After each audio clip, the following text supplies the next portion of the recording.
My very first foster, technically my first foster, was a dog that I found on the freeway. And I stopped traffic to get her. I didn't know any rescue groups. I was the rescue. I always took the animals in. I was compelled to foster because I had to be part of the solution.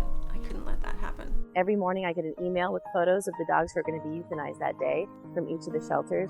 And most of the dogs are young, healthy, gorgeous, purebred dogs. People have the misconception that the dogs are older or sick or there's behavioral issues. There are not enough fosters to care for the dogs to get them to their eventual home. Every time someone volunteers, that's another dog's life I save.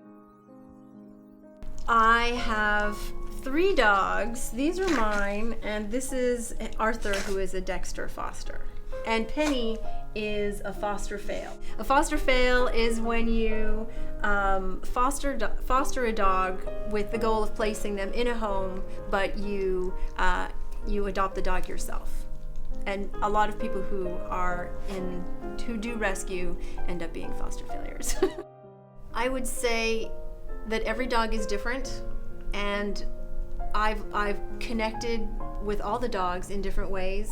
But it's interesting because some were love at first sight.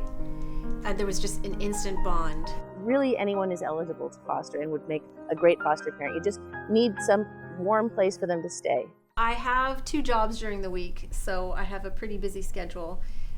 We do go for lots of walks.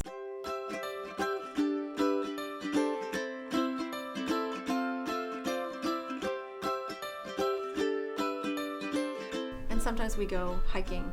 It's difficult with Penny because of her disability, so I either carry her or put her in my backpack.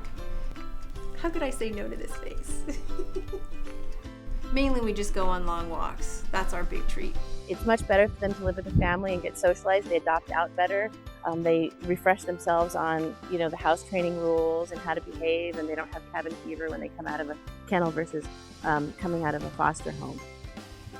There's a transformation that happens with every dog.